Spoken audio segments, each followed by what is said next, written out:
This particular instrument is, we check pour points on either base oils or finished products here at Chemlube, and this instrument is used to do ASTM method D97. Several samples have already been prepared in the glass cylinder that is introduced into the chamber and cooled in a periodic way at different temperatures. The method states that you place the O-ring, which is kind of used as a bumper ring, an inch in this position, and it's just to keep it from tilting inside of the instrument so that an edge is not up against the copper container, and that there's an even distribution while the sample is being cooled. So in order to fill it up, you want to make sure you don't have any bubbles, and that we put the proper amount inside. So the other samples were prepared in advance so that the bubbles can escape to the top and be ready for analysis this morning. And I usually run these after we've had several blends versus running the instrument just for one sample. So I'm just going to top it off and find the meniscus at the red line. There's a red score line, as you can see, and so you want that to align. If it is overfilled, just take a little pipette and take a little of the sample out, but you want to make sure that you are hitting that marking, and then just allow the bubbles to escape. And then we take our fitted thermometer. This is what we're going to read our temperatures through, and then we're going to take a Sharpie and mark what the sample is. This is the 5W30 batch 289. It's our new SN Plus formulation. And then now the samples are ready. We'll group them based on their temperature profile of how cold that they're supposed to be tested. The instrument is a little noisy, which is normal, but we'll turn on the power button. You'll begin to see the panel light up. The clicking noise and the humming is normal. Inside the chamber, these are just little insulating pieces, but they're copper cylinders sitting in a methanol bath with a chiller type configuration. So the methanol allows it to get down to much colder temperatures than a regular ice bath would occur. But the samples are put 4 at a time into the chamber and then sequentially moved under time intervals to the cooler baths. You don't want to cool it too quickly.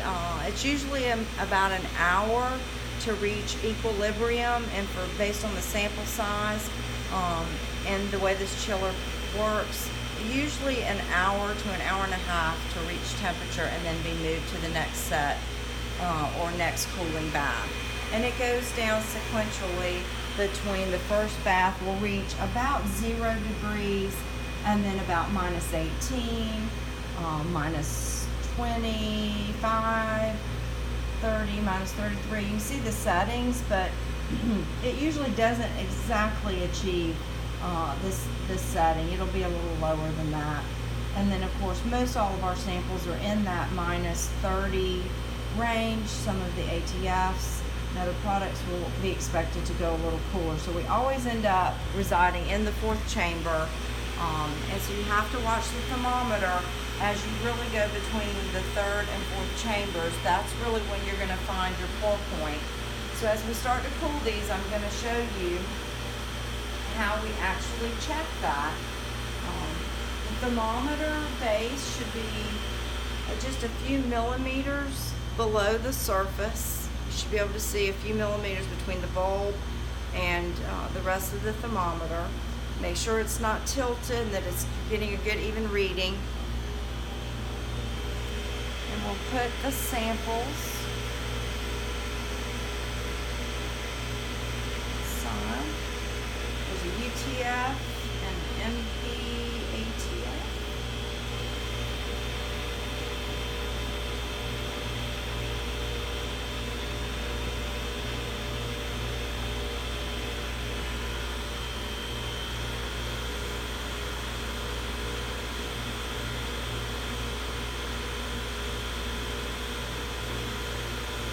Alright, so we'll note the time, come back, periodically check, and make sure that it's reaching the temperature that is in each one of the placement chillers.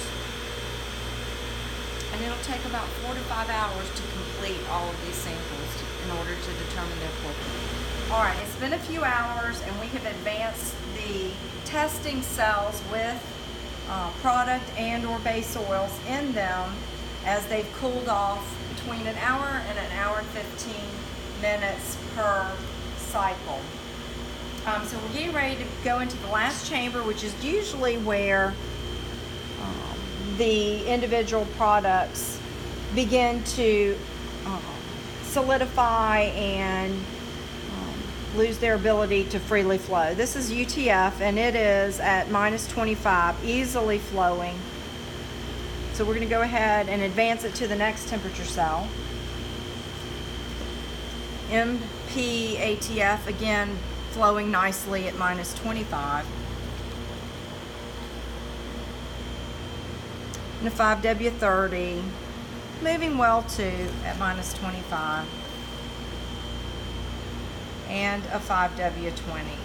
So we're checking the temperature periodically, and then of course as we move to the new chamber.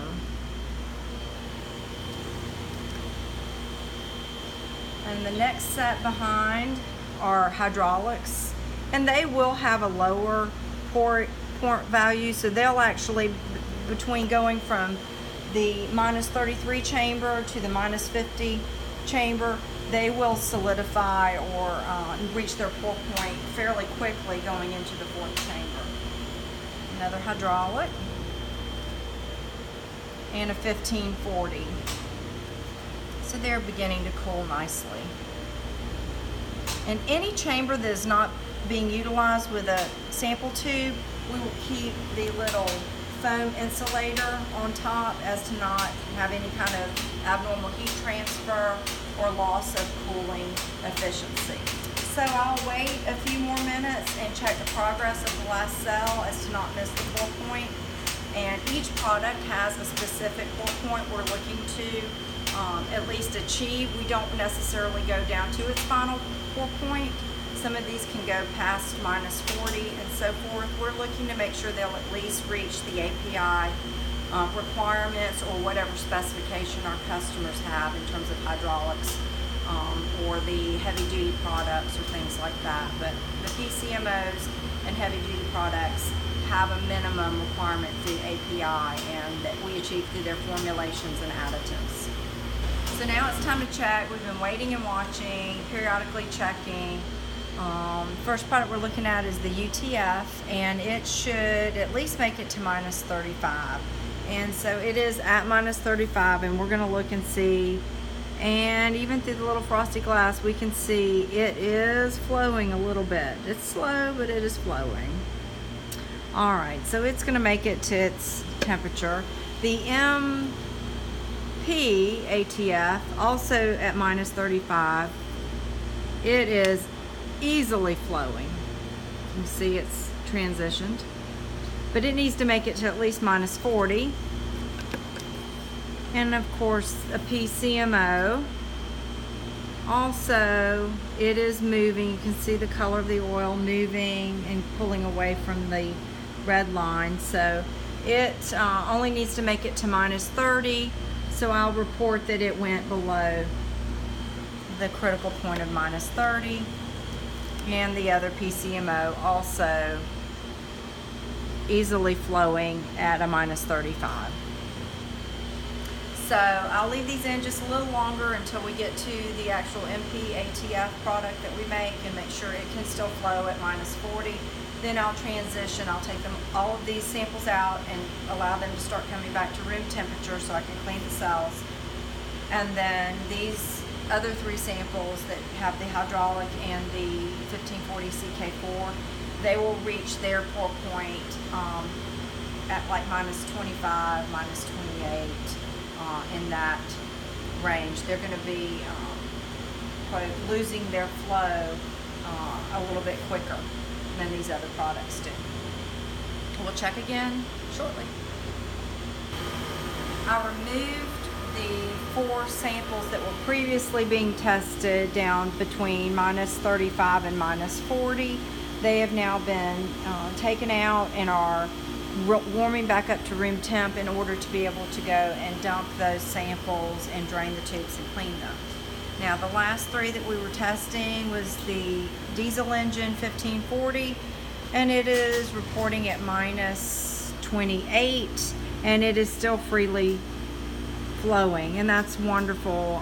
We need to at least achieve a -25, so that will pass. The AW68 also at -28, and it is also still moving, which is fabulous because its requirement is -25. And then the AW46 also, although slowly, it is going to pass at a -28. And so these now can be determined to pass pour point. We're going to go ahead and shut the instrument off. You simply power down and the noise stops. Again, I will remove the samples and allow them to come to room temp to clean the cells and to put up all of the O-rings. Thermometers, I simply hand wipe the thermometers. I do not introduce them to solvents and things. Generally, if you allow the oils to come back to room temperature, you can simply use a Kim towelette and gently wipe them down, and they're put back in the drawer for storage. I'm going to go ahead and put all our little insulation pieces back in place, and the instrument will hold the cool temperature from the inside for quite a while. But as it's in its resting mode, it'll eventually just come back to room temperature until the next time I utilize it. In order to maintain this piece of equipment, I simply check the level of methanol inside each individual compartment to make sure that the cooling copper tubing that is within the methanol bath are fully covered, so that it can achieve its desired temperature with efficiency. And that concludes the test of pour point analysis on base oils and finished products.